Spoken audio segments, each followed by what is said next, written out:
first husband, Peter Francis, received a phone call from the clerk from the Municipality of Meaford stating that the Superbill funds had been approved and that we were going to receive them, and was designated as the captain to head the team to hire a restoration crew. So he, or Plumpus, and Bert Chalmers, the three of them got together, spent the entire summer sending out applications and trying to research for people. We used to spend a lot of time in our front porch at the cottage reviewing all the resumes. I was a newcomer relative to the area, and we moved here in 1998.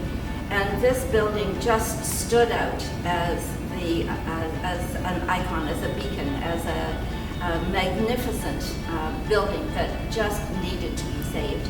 Perfect picture of small town Ontario. It was a great job. It really was. There were, of course, lots and lots of challenges. We had to convince people that a cultural arts centre was not only going to be great for the community, but for the whole municipality. It was a volunteer committee that really didn't have any resources to it, and so that was a challenge in itself, but they did an amazing job. It was a very exciting time. It was really, we were out on a limb for sure. We ran into a lot of surprises once we started taking apart this old girl, as you often do when renovating buildings from this time period. But each thing we discovered, pleasant or unpleasant, taught us a little more about this wonderful piece of Meaford's history. The architect who designed the Opera House is the same fellow who designed Meaford Hall. Whoever chose him to design the Opera House made an excellent choice. Way back when, in 1909. Yeah. It appears to be just brick. It isn't. It's iron. All kinds of ironwork are holding this place up. The historic stairs out front.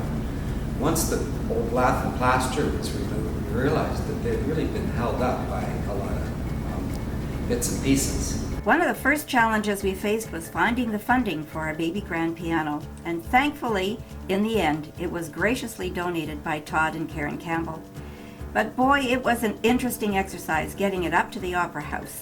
The legs were all taken off and it was bundled into the elevator and hoisted up to the stage level. And you know, it's interesting because my heart just pounds every time I hear it.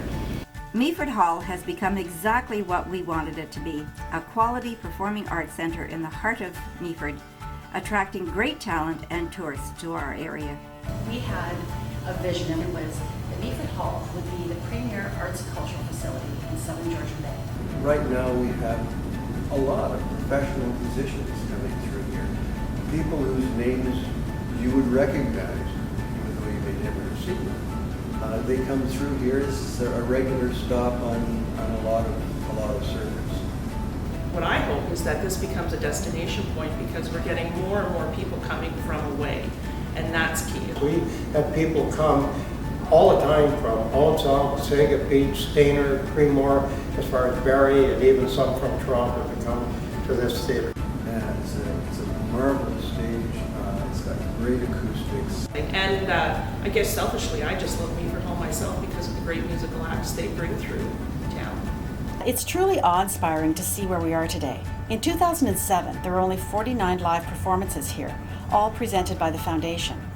Now, in 2016, we have more than 150 days of use in the Opera House, and that's not counting the many community groups that are using the other areas of the hall. Meaford Hall has grown in its role here to become an incredibly important part of our community. Well, because Meaford Hall is the showcase of our community. It's the anchor that pulls us together. It's the reason why we are doing what we're doing. To me, it's a facilitator of arts and culture, and I think that's really, really important. I think it can help bring a community together. Meaford now has two hearts. What it does is it actually raises the quality of life of children in particular. We're a very artsy community, very musical community, and we also love this old girl. Culture is a reflection of who we are and what we are. And we don't really understand ourselves very well until we look at our culture. Having a venue like Meaford Hall, something filled with so much heart and character, takes a typical small town and turns it into a place we are proud to call home. It's very, very important that this building stay and do exactly what it's doing. It's just getting better and better and better all the time. It's a beautiful building. It's the 10th anniversary this year, and it's there for people to enjoy. There have been 10 years of exceptional programming at Meaford Hall, and we're going to make sure that continues for many, many more years to come. It's a work of love, and it's all for the love of Meaford.